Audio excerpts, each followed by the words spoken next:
काही शाळांमध्ये 10वीच्या विद्यार्थ्यांचे एक सर्वेक्षण केलं की हे विद्यार्थी 10वी नंतर शिक्षणाची कुठली शाखा निवडणार आहेत त्याबद्दलचं हे सर्वेक्षण होतं आणि त्यातली माहिती आपल्याला इथे दिलेली आहे. तर इथे 4 शाळांमध्ये सर्वेक्षण झालेलं आहे आणि त्या 4 शाळांमधल्या 10वीच्या विद्यार्थ्यांना विचारलं होतं की तुम्ही विज्ञान शाखेकडे पुढे जाणार की वाणिज्य शाखेकडे जाणार, आणि त्या विद्यार्थ्यांचा जो कल होता तो आपल्याला इथे दिलेला आहे. तर पहिली शाळा जी आहे तिथे 90 विद्यार्थ्यांनी असं सांगितले की आम्ही विज्ञान शाखेकडे जाणार आहोत आणि 60 मुलांनी असं सांगितले की आम्ही वाणिज्य शाखा घेणार आहोत. त्याचप्रमाणे दुसऱ्या शाळेत 60 विद्यार्थ्यांनी सांगितलं की आम्ही विज्ञान शाखा घेणार आहोत आणि 20 विद्यार्थ्यांनी असं सांगितलंय की आम्ही वाणिज्य शाखेकडे जाणार आहोत. तिसऱ्या शाळेत हे प्रमाण 25-25 आहे, म्हणजे 25 विद्यार्थ्यांनी सांगितलं की आम्ही विज्ञान शाखा घेणार आहोत आणि 25 विद्यार्थ्यांनी सांगितलं आम्ही वाणिज्य शाखा घेणार आहोत. तसंच चौथ्या शाळेत 16 विद्यार्थ्यांनी सांगितलं की आम्ही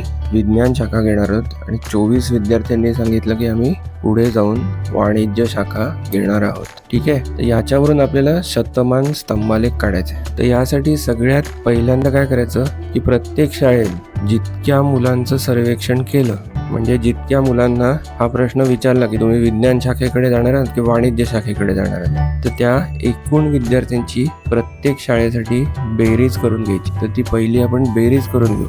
तर इथे पहिल्या शाळेत 90 अधिक 60 अशा 150 मुलांचं सर्वेक्षण केलेलं आहे. म्हणजे 150 मुलांना हा प्रश्न विचारला होता की तुम्ही विज्ञान शाखेकडे जाणार की वाणिज्य शाखेकडे जाणार. तर इथे आपण ती बेरीज लिहूया. एकूण विद्यार्थी, तर पहिल्या शाळेत किती आहेत? 150 विद्यार्थी आहेत किंवा 150 विद्यार्थी आहेत. दुसऱ्या शाळेत किती आहेत? 60 अधिक 20 म्हणजे 80 विद्यार्थी सर्वेक्षणात सहभागी झाले होते. त्याच्यानंतर तिसऱ्या शाळेत 25 आणि 25 म्हणजे 50 विद्यार्थी या सर्वेक्षणात सामील झाले होते. आणि चौथ्या शाळेमध्ये 16 अधिक 24 म्हणजे 40 विद्यार्थी सहभागी झाले होते. ठीक आहे, आता आपल्याला काय करायचंय की विज्ञान शाखेकडे जाणाऱ्या विद्यार्थ्यांचं शतमान काढायचं. म्हणजेच काय, तर 150 पैकी पहिल्या शाळेत 90 विद्यार्थी हे विज्ञान शाखा घेणार आहेत, बरोबर आहे. म्हणजेच त्याचं शतमान कसं काढायचं, तर 90 भागिले 150 गुणिले 100 म्हणजेच किती, तर 60% विद्यार्थी विज्ञान शाखेकडे जाणार आहेत किंवा विज्ञान शाखा घेणार आहेत. म्हणजेच उरलेले जे 60 विद्यार्थी आहेत जे वाणिज्य शाखेकडे जाणार आहेत त्यांचं शतमान किती झालं, तर 100% वजा 60% म्हणजे झालं 40%. सरळ आहे, बरोबर आहे. 100% म्हणजे किती, 150 विद्यार्थी. त्याच्यातले 90 विद्यार्थी घेणार आहेत विज्ञान शाखा, म्हणजे किती, 60% विद्यार्थी विज्ञान शाखेकडे जाणार. म्हणजे अर्थातच उरलेले जे विद्यार्थी आहेत ते वाणिज्य शाखेकडे जाणार आहेत, म्हणजेच 40% विद्यार्थी हे वाणिज्य शाखेकडे जाणार आहेत. दुसऱ्या शाळेमध्ये 80 पैकी 60 विद्यार्थी विज्ञान शाखेकडे जाणार आहेत, म्हणजेच त्याची टक्केवारी किती झाली, तर 75%. म्हणजेच उरलेले जे 20 विद्यार्थी आहेत ते 20 विद्यार्थी कुठे जाणार आहेत, वाणिज्य शाखेकडे. म्हणजे 100% वजा 75% म्हणजेच 25% विद्यार्थी फक्त वाणिज्य शाखेकडे जाणार आहेत. तिसऱ्या शाळेमध्ये 50 पैकी 25 विद्यार्थी विज्ञान शाखेकडे जाणार आहेत, म्हणजेच 50% विद्यार्थी हे विज्ञान शाखेकडे जाणार आहेत. 100% वजा 50% म्हणजे राहिलेले 50% वाणिज्य शाखेकडे जाणार आहेत. आणि चौथ्या शाळेत 40 पैकी 16 विद्यार्थी विज्ञान शाखेकडे जाणार आहेत, म्हणजे 40% विद्यार्थी विज्ञान शाखेकडे जाणार आहेत. आणि 100% वजा 40% म्हणजे 60% विद्यार्थी हे वाणिज्य शाखेकडे जाणार आहेत. ठीक आहे, तर अशा प्रकारे आपण विज्ञान शाखेकडे जाणाऱ्या विद्यार्थ्यांची टक्केवारी किंवा शतमान काढलं आणि त्याचप्रमाणे वाणिज्य शाखेकडे जाणाऱ्या विद्यार्थ्यांचं शतमान काढलं. यावरून आता आपल्याला शतमान स्तंभालेख काढून घ्यायचा आहे.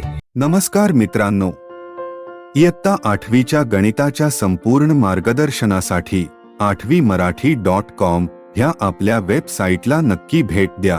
धन्यवाद. तर इथे स्क्रीनवर आता आपल्याला आपला आलेख कागद दिसतोय. तर त्या आलेख कागदावर आपण पहिल्यांदा 100%चे 4 स्तंभ काढून घेऊ.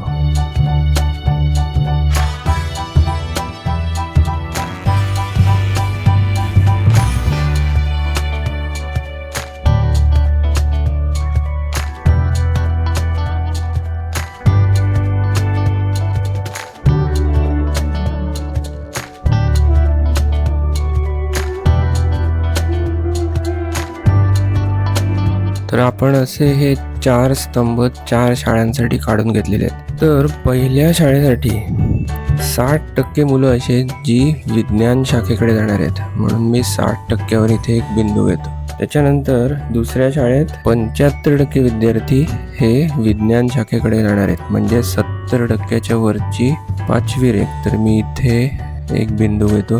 त्याच्यानंतर तिसऱ्या शाळेत 50% विद्यार्थी विज्ञान शाखेकडे जाणार आहेत, 50% विद्यार्थी वाणिज्य शाखेकडे जाणार आहेत, म्हणून 50%वर एक बिंदू घेतो. त्याच्यानंतर चौथ्या शाळेत 40% विद्यार्थी विज्ञान शाखेकडे जाणार आहेत आणि राहिलेले 60% वाणिज्य शाखेकडे जाणार आहेत. तर असे बिंदू घेतलेत. तर या बिंदूंवर आता हे स्तंभ आपण विभाजित करून घेऊ.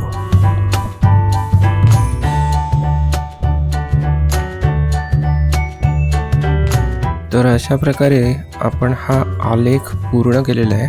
तर इथे बघा की पहिल्या शाळेमध्ये 60% विद्यार्थी हे विज्ञान शाखेकडे जाणार आहेत. तर हा जो आपला विभाजन बिंदू आहे 60%वर, त्याच्या खालचा जो स्तंभ आहे तो हे 60% विद्यार्थी जे विज्ञान शाखेकडे जाणार आहेत ते दर्शवतोय, आणि वरचा जो मोकळा स्तंभ आहे तो वाणिज्य शाखेकडे जाणारे 40% विद्यार्थी दर्शवतोय. तसंच दुसऱ्या शाळेत 75% विद्यार्थी हे विज्ञान शाखेकडे जाणार आहेत आणि वरचा जो मोकळा स्तंभ आहे तो दर्शवतोय 25% विद्यार्थी जे वाणिज्य शाखेकडे जाणार आहेत. तसंच तिसऱ्या शाळेत 50% विद्यार्थी विज्ञान शाखेकडे जाणार आहेत आणि 50% विद्यार्थी हे वाणिज्य शाखेकडे जाणार आहेत. आणि चौथ्या शाळेमध्ये 40% विद्यार्थी हे विज्ञान शाखेकडे जाणार आहेत आणि 60% वाणिज्य शाखेकडे जाणार आहेत. तर या तिरक्या रेघा मारलेले जे स्तंभ आहेत म्हणजे विभाजन बिंदूंच्या खालचे, ते दर्शवत आहेत विज्ञान शाखेकडे जाणाऱ्या विद्यार्थ्यांची संख्या किंवा टक्केवारी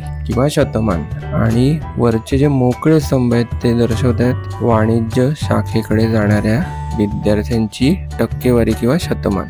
तर अशा प्रकारे आपण हा स्तंभालेख काढून पूर्ण केलेला आहे. ठीक आहे. तुम्हाला जर हा व्हिडिओ आवडला असेल तर कृपया लाईक करा. त्याचप्रमाणे तुमच्या मित्रमैत्रिणींबरोबर जास्तीत जास्त शेअर करा, आणि सगळ्यात महत्त्वाचं काय तर कृपया आपलं हे चॅनल सबस्क्राईब करा. धन्यवाद.